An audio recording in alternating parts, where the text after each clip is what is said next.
First story. I neglected my older daughter because she still had her father alive, while her half-sister didn't, but my ungrateful daughter sulked. I grounded her and punished her, but she still sulked, so I sent her away and cut off access to her father as punishment. Now my entitled daughter is ignoring me and refusing to come back, and her father is ruining my life. I 40F have 2 daughters. My oldest, Emma 14F, and my youngest, Lily 9F. Most people outside the family would probably assume Emma is the golden child. She's incredibly bright, top of her class every year since 3rd grade. She's always been well-behaved, mature, and quiet.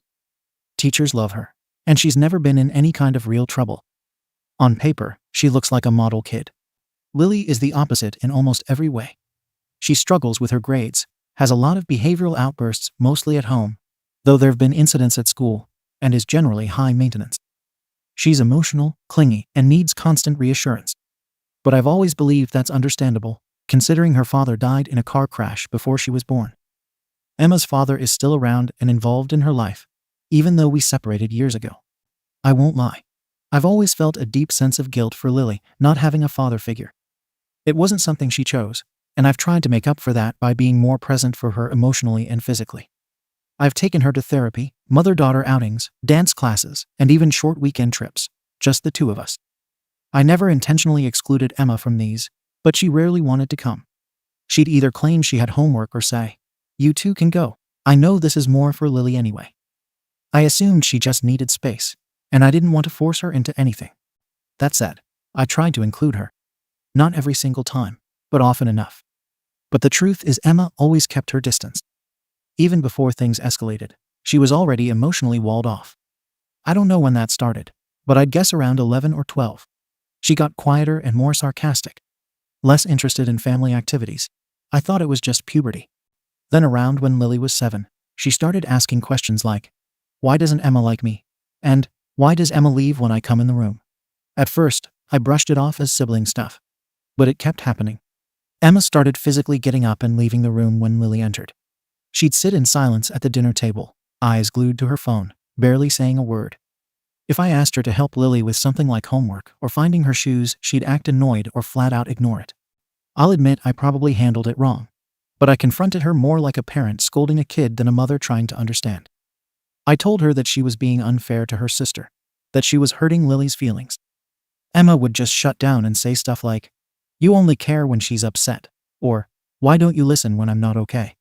I genuinely didn't know what she meant by that. She had her dad, her school, and her friends. She always seemed stable. I didn't see what she was missing. Maybe I should have asked more questions. Maybe I should have gotten her into therapy back then too. But at the time, I was exhausted.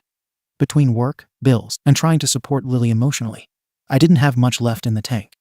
And if I'm being brutally honest, Emma's attitude didn't exactly make me want to bend over backwards for her. When Emma was 12, things got really bad. There was this one night Lily had a panic attack because she lost her favorite stuffed toy. She was sobbing, inconsolable. I was on the floor in her room helping her search for it when I noticed Emma standing in the doorway. I asked if she could help look, and she just stared blankly at us and walked away. That night stuck with me. It felt like she didn't care. And after that, I'll admit, my attitude towards her shifted. I started to feel resentment. Like, here I am juggling everything, and my own daughter doesn't give a damn about her sister or me. I tried talking to her again, multiple times. But every conversation was the same. Me trying to explain why Lily needed more. Her shutting down or throwing passive-aggressive comments. Eventually, I stopped trying. I told myself that if she was going to check out, then fine, I'd stop wasting energy on someone who didn't want it. I only talked to her when it was absolutely necessary. We still lived together, obviously, but we became more like awkward roommates than mother and daughter. Meanwhile, I put Lily into therapy full-time. I told the therapist about Emma's behavior, and she said it sounded like emotional detachment and recommended family sessions. I asked Emma's dad to bring her in for one, but he refused, saying I needed to fix my relationship with her first before dragging her into therapy. That pissed me off. How was I supposed to fix something with someone who refused to talk to me? It went on like this for about 2 years. 2 years of awkward silences, cold shoulders, and passive-aggressive remarks. Holidays were the worst. One Thanksgiving, Emma barely said a word the whole day. Just ate, cleared her plate, and went back to her room. Lily kept asking why her sister didn't like her. and I didn't have an answer. I was stuck in this weird in-between, trying to protect my youngest from emotional damage while getting nothing but attitude and distance from my oldest. Then a few months ago, everything shifted. I was cleaning Emma's room while she was at school, and I came across her journal under the bed. I didn't plan to read it at first, but curiosity got the best of me. What I found shook me. Pages and pages of venting. Not just about me, but about Lily. She called her a manipulative brat, said she was Mum's emotional crutch, and even wrote, "If I ever have kids, I'll never let one become my trauma like Lily is to Mum." I couldn't believe it. She wrote that she hated her sister, that she wished she could just disappear, that I used her as a proxy husband for emotional labor until I replaced her with a new one, Lily. There were parts where she called me a narcissist, said I made her invisible. That was the word she used over and over. Invisible. I didn't feel safe having her around Lily anymore after that. Hate like that can grow into something toxic, especially after years of silence and unresolved anger. So I made the call. Emma's father had hit some rough patches financially and wasn't able to take her in full time. And I didn't want her staying here where the atmosphere had become tense and emotionally charged. I have an aunt who lives abroad. She's semi-retired, stable, and has no kids of her own. She offered to take Emma in when I explained the situation. She said a change of environment might help, and I agreed. When I told Emma, I didn't expect a warm response, but the lack of resistance honestly stunned me. She barely reacted, just nodded and said, "Figures." I told her she needed time away, that this wasn't punishment, just space. She didn't cry. She didn't ask to stay. She just started packing. That's what confirmed it for me. She didn't even try to fight for our relationship. If she really wanted to be here, she could have said something. She could have said she'd try harder with her sister. She didn't. And before anyone jumps to conclusions, yes, her father knew. He didn't approve, obviously. Neither did his side of the family. They were furious. His sister called me a narcissist. His mother said I was throwing my child away. But they weren't here for the last 2 years. They didn't see the tension, the way Emma looked at her sister, or the way Lily would start crying if her sister so much as rolled her eyes at her. They also didn't offer to take her in themselves, not until after I made arrangements. And even now, they keep blaming me for everything without acknowledging that Emma's behavior wasn't normal. My side of the family, my parents and siblings, they supported the decision. They said I was doing the right thing by protecting Lily. That it wasn't fair for her to grow up in a home with that kind of negativity and rejection. And again, I never said Emma was a monster. But when a 14-year-old writes in detail about how much they hate their sibling and wishes they didn't exist, it stops being just teenage angst. Emma's father is now saying he's going to pursue full custody. He's trying to get a bigger place. But even if he does, I'm not giving up custody. I didn't stop being her mother just because I sent her away temporarily. This wasn't abandonment, it was containment. Emotional damage goes both ways. I've spent years trying to prevent Lily from spiraling. I wasn't about to let her older sister's resentment undo all the work we've done. What really gets me is how people keep twisting this into me choosing Lily over Emma. That's not what happened. I've always loved them both. But one child lost her father before she was even born, and the other had 2 parents who cared. Of course I tried to compensate. Of course I tried to fill the gap. People online and in real life keep acting like I should have known Emma was struggling. But what signs? She was always quiet. Always distant. Never wanted to talk. She never once said she felt left out. Never once asked to spend more time with me. She declined every offer. And I'm supposed to be psychic. If anything, I tried to be fair. When I took Lily out, I'd ask Emma if she wanted to come. 9 times out of 10, she said no. How is that my fault? She chose distance. I didn't force it. People are also upset that I didn't put Emma in therapy. But therapy is for trauma. For abuse. For grief. Emma didn't experience any of that. She wasn't mistreated. She just got jealous and refused to talk about it like a mature person. You don't drag someone to therapy for being quiet. She had a stable father, a safe home, good grades, and no behavioral problems. What would I even say to a therapist? She doesn't like her sister. Meanwhile, Lily needed therapy. Her panic attacks weren't made up. Her fear of abandonment wasn't imagined. She used to wake up crying after dreams that I'd leave her like her dad left. I wasn't going to let that spiral unchecked. And yes, maybe that meant I gave her more time, more focus. But it was necessary. And Emma could have said something if she felt slighted. She didn't. Now people are making me out to be this cold-hearted failure of a parent. because I chose to protect the younger child from escalating emotional damage. What was I supposed to do? Wait until Emma said something cruel to her face. Wait until Lily stopped trusting people entirely. And the worst part is, Emma's father now wants to erase me entirely. He says he wants full custody, that I've abandoned her. But I haven't. She's still my daughter. I still talk to her weekly. I send care packages. I even paid for a local therapist near my aunt's house, just in case she decides she wants it. But she won't. Because she refuses to admit she played any part in this either. To be clear, this isn't about punishment. I didn't send her away out of spite. I did it to protect both kids. The energy in this house became toxic. Everyone was walking on eggshells. I gave her a soft landing, not a boot out the door. She has space, safety, and freedom. That's more than I had growing up. And again, this is temporary. If her father gets back on his feet and wants to take her, I'll consider it. But I'm not handing over full custody just because a teenager doesn't like her sister. And I finally called it out. I'm still her mother. I still love her. But I'm also responsible for both my kids, not just the one who gets good grades and knows how to hide resentment behind silence. So, Reddit. I know what her father's side says. I know what some of you might say too. But I need an outside opinion. I feel like I did the right thing. So Ada. Comments. Comment 1. You talk about protecting your youngest. But you never once took a hard look at why Emma was withdrawing in the first place. You admit that you were emotionally checked out towards her. You admit you stopped talking to her unless necessary. And instead of addressing the root of the problem, your blatant favoritism, you punished her for reacting to it. This isn't sibling rivalry. This is a kid emotionally neglected, and then exiled because she finally started showing symptoms of that neglect.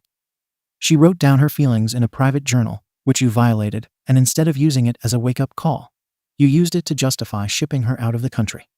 You never made space for Emma to be anything other than quiet and accommodating. The second she wasn't, you treated her like a threat. And now she's gone. Your response isn't grief, it's relief. That says everything. YTA. And if her dad's smart, he will take full custody. Comment 2. Yeah, YTA. But your daughter is probably better off not being around you.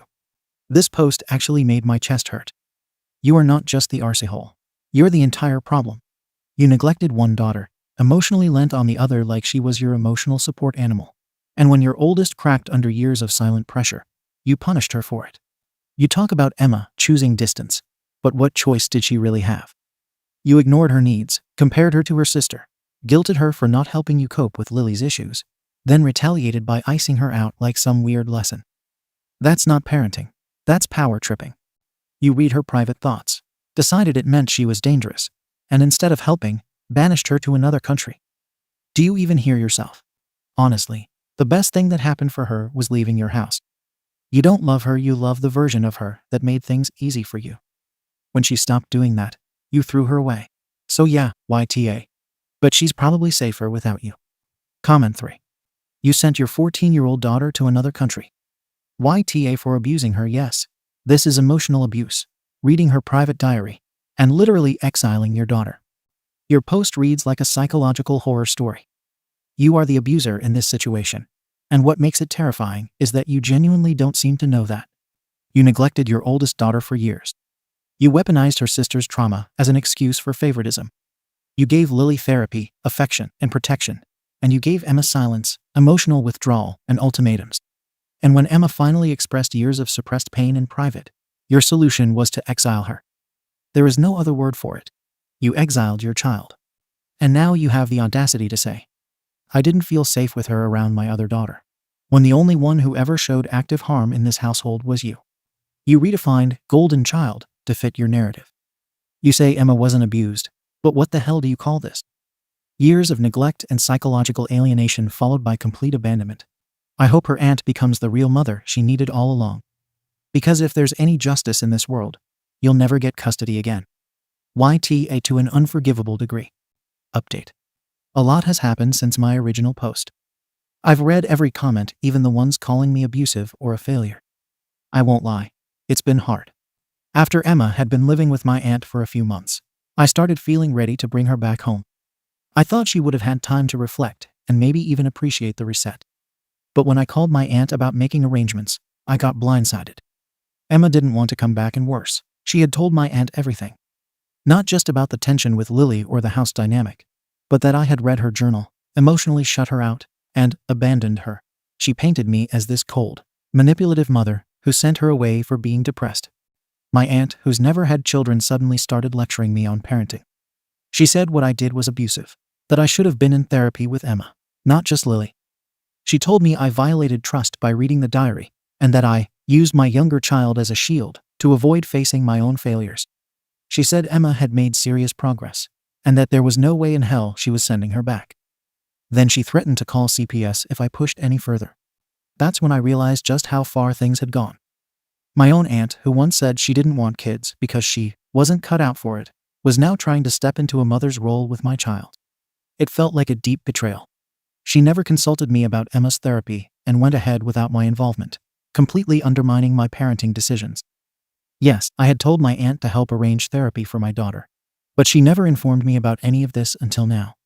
Around the same time, I found out Emma's father had secured a stable job and moved into a larger home. He was actively working with a lawyer, trying to push for full custody. What's worse is the aunt started helping him. She wrote formal letters to the court, submitted therapy documentation, and even told the court that Emma was in danger if returned to my care. She completely threw me under the bus, acting like I was some kind of threat. What followed was months of legal hell. I fought tooth and nail to keep custody of my daughter. I'm not going to pretend it was easy or clean. The court looked at Emma's journal, the therapist's reports, and all the aunt's documentation.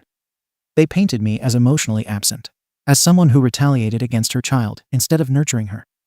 They said Emma showed signs of abandonment trauma, and that the environment I created contributed to it. They also tried to use Emma's age 14 as a factor, saying she should be allowed to choose where she lives. But she's still a minor. She's not mature enough to make life-altering decisions based on temporary emotions. I made that case very clearly, and I stood firm. I never physically harmed her. I never endangered her. Everything I did to help her. That was my argument, and the court listened. I won. Full custody was restored. But the victory was short-lived. As part of the transition plan, Emma was placed under emergency temporary care with her father, while we finalized everything. During that time, he and the aunt tried to dig in further, using fabricated claims of emotional distress to delay the return. The court didn't buy it, but the damage was done. Emma came back to my home angry, closed off, and hostile. She didn't want to be here. She said it outright. I didn't ask to come back. I tried to sit her down, talk to her, and explain that this is her home and I'm her mother, but she wouldn't listen. The second she walked in, she made it clear she was only counting down the days until she could legally leave for good. We argued. It escalated. I had to ground her within the first week. She refused to go to school. She locked herself in her room. She ignored rules. The therapist I lined up for her refused to move forward because Emma lacked trust in the home environment. I was trying to rebuild, and she wouldn't meet me halfway. I'll be honest, I'm not perfect. I can admit I made some mistakes in the past. Maybe I should have talked more. Maybe I should have put both girls in therapy earlier. But everything I did to hold my family together. I never stopped loving Emma. I didn't ship her off to hurt her. I did what I thought would give her space and perspective. And now, somehow, I'm the arsehole for that. During all this, Lily has taken a backseat again. She never complained. But she's had to watch her sister come back and refuse to even look at her. I can see the confusion in her face when she asks, "Why doesn't Emma want to talk to me?" And I have no answer. I can't force that relationship to heal, but I'm not going to let one child emotionally destroy the other just because she's hurting. The therapist said that if things don't improve, I could lose Emma forever. That once she turns 16 or 18 at the latest, she might go full NC. And yeah, that terrifies me. I'm not trying to control her. I just want her to see that I'm on her team, that I'm still fighting for her because I care. But the more I try, the more she shuts down. To make things worse, her father has been riding this wave of sympathy and public support. He's stable now, working full-time, living in a nice place. The same man who couldn't take her in when I needed help suddenly looks like the rescue parent. And people are buying it. I've decided to file for increased child support. Yes, I know it sounds petty, but it's not about revenge. It's about making sure he doesn't just swoop in and play hero, while I carry the emotional burden. He has more resources now, and I'm still dealing with therapy bills, school issues, and a household that's barely holding together. It's not vindictive, it's survival. My aunt is still talking to Emma behind my back. She still calls regularly and continues to insert herself.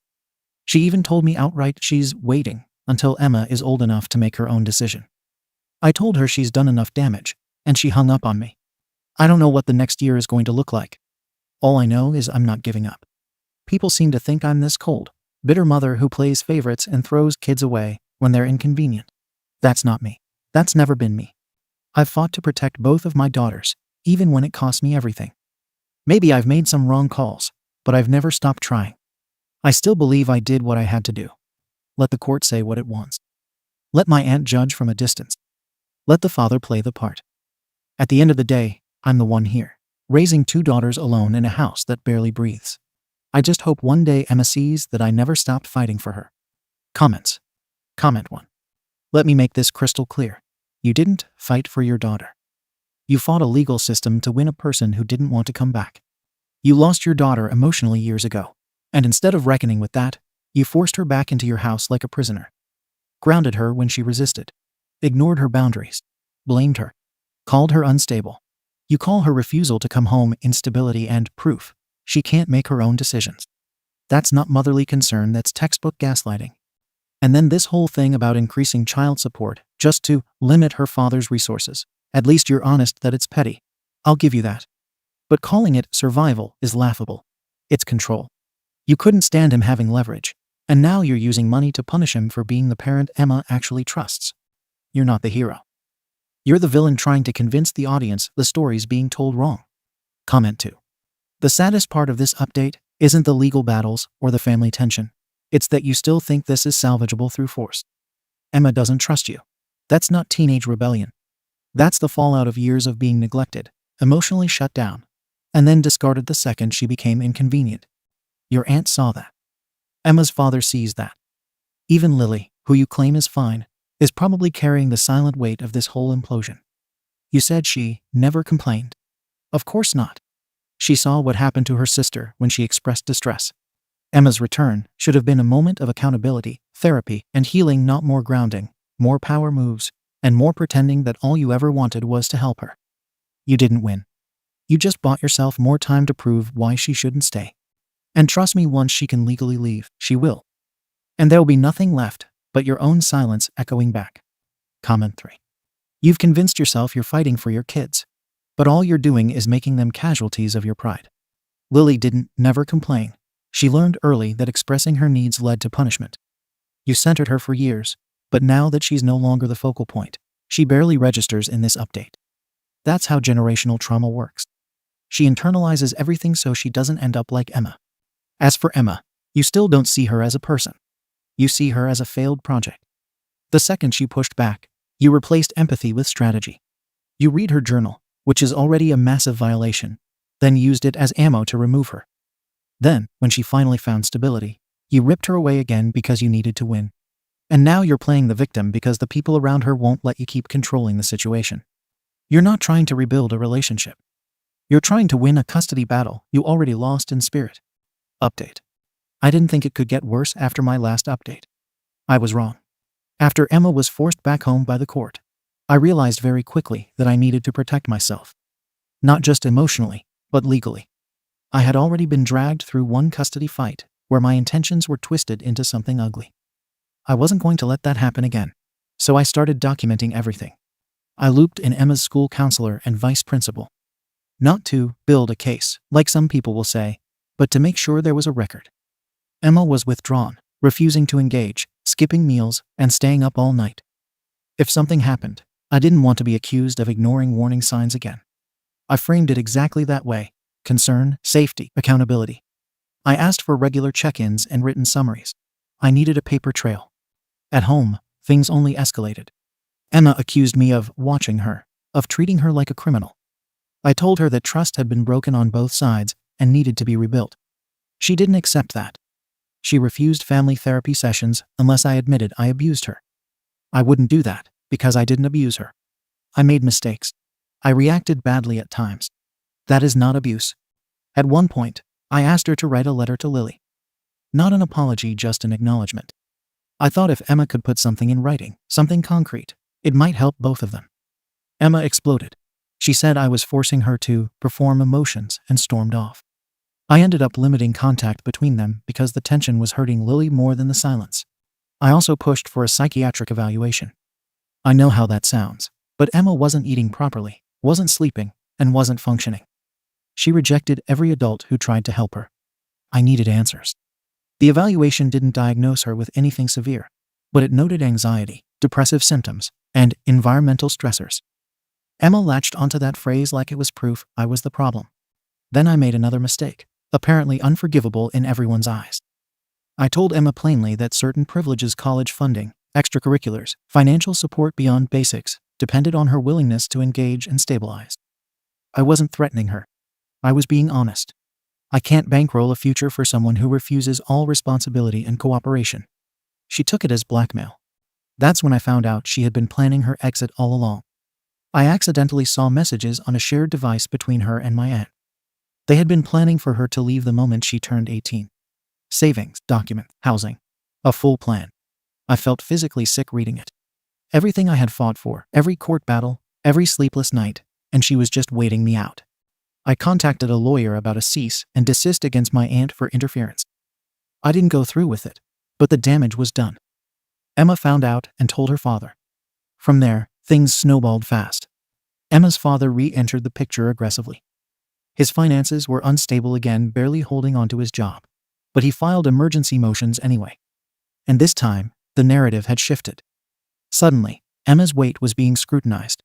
Her eating habits. Her sleep. Her effect. I was blamed for all of it.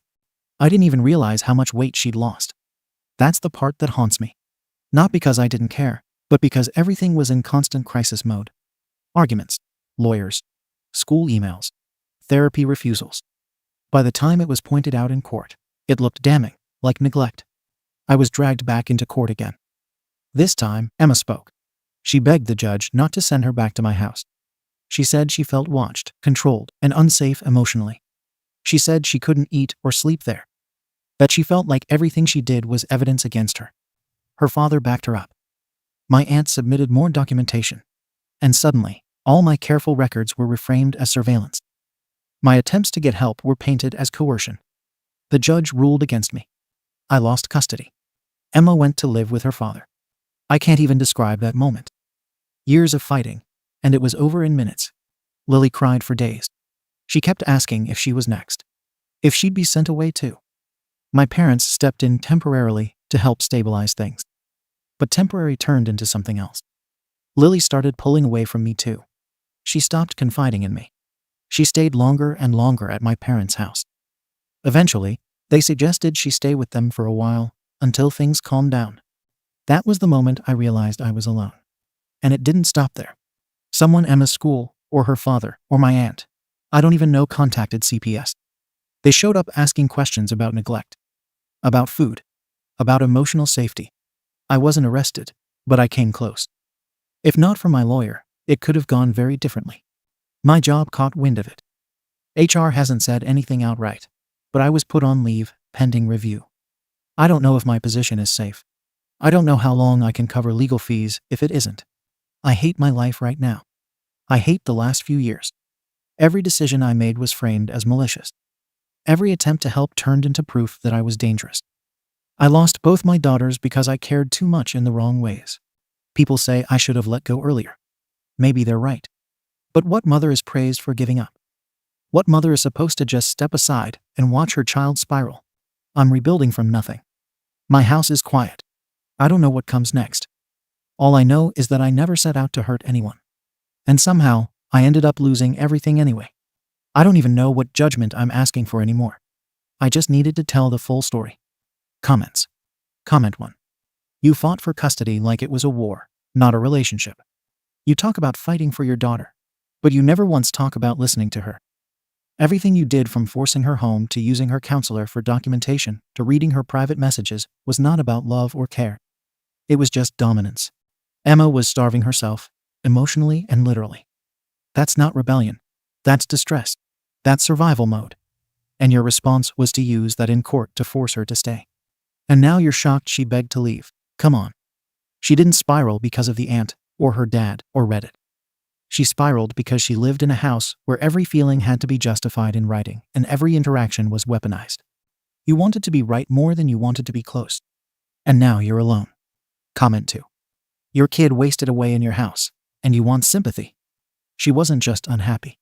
She was physically deteriorating, losing weight, not sleeping. And your reaction was paperwork. Not concerned. Not guilt. Not checking in. You were too busy building a record for the next custody battle to notice your daughter slipping into crisis in plain sight. And even now, you still think you were the one wronged. That you're being punished for caring. No. You're facing consequences for being emotionally neglectful and stubborn as hell. You didn't lose everything because you made one mistake. You lost everything because you refused to stop making the same one over and over, louder and harder. Comment 3. Your updates read like case reports, not reflections. You documented everything. You built a file. You cited evaluations. You set conditions. But where in all of that is love? You treated your own daughter like a liability to be managed. Even your framing of Lily as never complaining is telling. That's not a healthy child. It's one who learned to suppress herself. Because she saw what happened when her sister didn't. And now both your daughters are gone. One begged the court to escape. The other quietly slid away. You say it's because you cared. No. It's because you cared more about control than comfort. More about being seen as the parent than being one. What's happening to you now? That's fallout. Not injustice. Second story.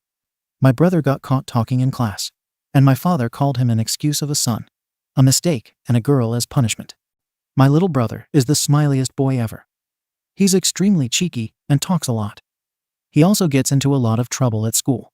Not too bad, it's usually just, your son keeps interrupting class. Your son doesn't listen to instructions. Your son is very loud on the bus. Your son may be a bit distracting at times. Like I said, not too bad. My dad says otherwise. My dad and brother don't have the best relationship. In fact, they seem to argue every day. I think it's because my brother isn't the ideal son. My dad wanted bro is an art kid. Dad is a typical sports guy. I know it isn't right to take sides, but my dad is being a bit much with my brother. He's a good kid, just with a lot of energy. He gets good grades too, so there isn't really much my dad can use against him. 2 days ago, my brother got into trouble at school again. Apparently he was talking while the teacher was talking, and when asked to leave the classroom, he refused. I definitely think there is something else that isn't being revealed because my brother doesn't do that. He'd crack a joke or two, but he wouldn't just swear at the teacher for no reason. My brother hates it when people swear. My dad didn't care if the situation seemed odd. Nope, not at all. He picked him up from school and just shouted at him. According to my mum, my dad called him a mistake, a headache, and a sorry excuse for a son. He also made comments about whether he was straight and asked him why he looked like a girl. Then, to top it all off, he threw away my brother's favorite sketchbook. I went over immediately and tried to talk to him, but on the first day my dad refused to let me in. My brother left me on read when I texted him and didn't answer any of my calls. I went back again yesterday, and the whole time my brother stayed in his room and refused to talk to me. He didn't go to school or anything either, just stayed in his room all day. I tried talking to him earlier today again, but he just ignored me. I asked my parents why he isn't going to school. He wasn't suspended or anything, and my mum just shrugged and said that dad would deal with it. She also said that he wasn't talking to anyone, so I shouldn't worry too much. Now my mum's getting on my nerves too. This is literally my last resort. I desperately need advice on how I can get my brother to talk to me. I need him to see that I'm there for him, and that I love him, and that he isn't a mistake. But I just don't know how. Comments. Comment 1. Also, I'm wondering if he has a DD or ADHD. Could explain his behavior. Not that it's bad or anything, but it could be why he's so chatty all the time. Also, kids with this condition can also be very sensitive to criticism, and their self-confidence can be very fragile. OP. I don't believe he has a DD or ADHD. I asked my aunt as well, and she doesn't think he has either. Thank you, though. I think, like someone else commented, he just gets bored really easily. Obviously his behavior isn't the best, but it really is not that big of a deal. Like I said, he's a good kid. Comment 2. Even if he has ADHD, he'd still be a good kid. OP. Of course he would. No doubt about it. I just mentioned that his behavior isn't bad enough for my dad to shout at him so much. OP replied to a big comment. My mum is pretty weak, but she would always stand up for me when I was younger and my dad got mad.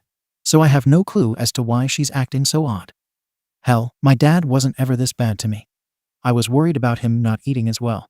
But my mom reassured me that she's keeping him fed. I don't really believe her, but I'm going back in an hour or two to talk to my brother again. Thanks for your input. Comment 3. It is not wrong to take sides. You should take sides. Your brother's side. He is a 13-year-old boy who's been fish slapped in the face by his own stupid arsehole of a father. Tell your father he's a wanker, and your brother that you love him exactly how he is, and that you'll try everything to keep him safe and happy, because he's a great brother. OP. I did tell my dad he was being an arsehole, but he just rolled his eyes and continued to insult my brother. I've texted my brother, etc., just to tell him that I love him, and that he's absolutely perfect the way he is. I know he's read them. I just hope that will be enough until I go over sometime. OP replied to a deleted comment. Yeah, I've made it really clear to my parents about whose side I'm on. I texted my brother those exact words too. As for him coming over, it is completely possible. My friend also roommate is pretty well off, and space isn't an issue. Plus, it won't be super awkward considering my brother knows her pretty well. I plan on asking if he wants to stay with me for a bit. Hopefully I'm able to see him tonight. Comment 4. They literally told him he wasn't wanted an accident. OP. That's the thing though, he wasn't. I remember my mom and dad saying they wanted another baby very clearly. I was around 10 years old when he was born. The only thing wrong with my brother is that he doesn't do sports. That's it. His constant chattering isn't even that big of an issue for my parents, if I'm being honest. Comment 5. Your parents are abusive. Not letting you in the house, throwing his sketchbooks, calling him slurs. This is abuse. Protect your brother from it, please. They are the worst kind of human beings. OP. They were never as bad with me, so I guess I never saw it as abusive. I am going to do my very best to get him out of the house. I don't care if my parents get mad or my brother ignores me. I will make sure I talk to him, or at least see him tonight. Thanks for the advice. Comment 6. Yeah, a lot of the time you don't recognize abuse when it happens to you either, though for a bunch of reasons. One is that you always know or hear of someone else who has it worse, and it makes what you go through feel trivial. Another is your parents literally define what is normal reality to you. Another is that a lot of very abusive parents are really adept at hiding it by toying with your mind. They'll talk SHT about real abusers. They know often their own parents who did worse, or talk other SHT about normal families being all namby-pamby and raising weak, spoiled kids. And the main one is they convince you it's all your fault. OP. Wow. Thank you for the information. But they truly weren't ever abusive to me. I used to have issues with my weight, but my parents helped me through it. If I failed a class in high school, they would comfort me instead of getting mad. They weren't perfect, but they were genuinely good parents. I think something switched in the last few years after certain issues with extended family, but how they were with me honestly doesn't matter. They are being abusive and negligent towards my little brother, and that is all that matters. Update. So I don't really know how to make updates, but here I go. BTW. I don't know how to link my other post, so I'm sorry about that. My brother is fine. He looked absolutely horrible and was a complete mess, but he was all right. I went over last night, and my mum let me in. I explained to her that my brother, you can call him Nicky, could stay with me for a while. She was easily convinced. My dad just told me to make sure Nicky doesn't ruin my life, to which I responded with a big F you. He was kind of stunned, but whatever, I absolutely hate him right now. I took everyone's advice and basically told Nicky that I was here for him. I told him that I loved him and that dad was a major arsehole. I told him that I'd buy him more art supplies if he'd like, and I told him that he could stay with me for a while. It took some time, but my brother unlocked the door and basically just sobbed in my arms. It was probably the most heartbreaking moment of my life. My little brother just kept crying, and all my parents did was roll their eyes. As of right now, he's fast asleep at my place, and we're going to go shopping for stuff later. He'll also go back to school after the weekend. And some people asked if he was in the closet or had ADHD. And to that, all I have to say is that if he was a part of the LGBT community, or if he did have ADHD, I would still love him all the same. I told him that as well, less directly, obviously, and he just smiled. He was pretty exhausted last night. As his older sister, who raised him ever since he was a little baby, these past few days were really tough, but they were much harder on my brother. He is definitely going to be staying with me for a while, and although I can't guarantee anything, I have school and work, I'll try my absolute hardest to protect him from my parents. Thank you to everyone who gave advice and support. And thank you so much for worrying about Nikki. I really appreciated it. Comments. Comment 1. I am not a violent person, but I want to knock your father's teeth out. You did well. Comment 2.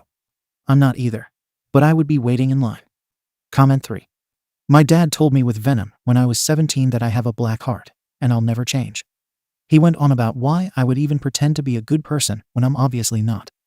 He was angry about something so small and unimportant. The next day he apologized by saying, I'm sorry you got upset. I'm now in my 30s, and I will never forget what he said. I can honestly say that those few words changed my life. It took me a long time to get out of the depression that followed, and to learn to love and accept myself. My dad and I have a decent relationship now, but I don't love him. I'm really, really sorry for your brother. He needs to know that your dad is a liar, and that he is wanted and loved. Comment 4.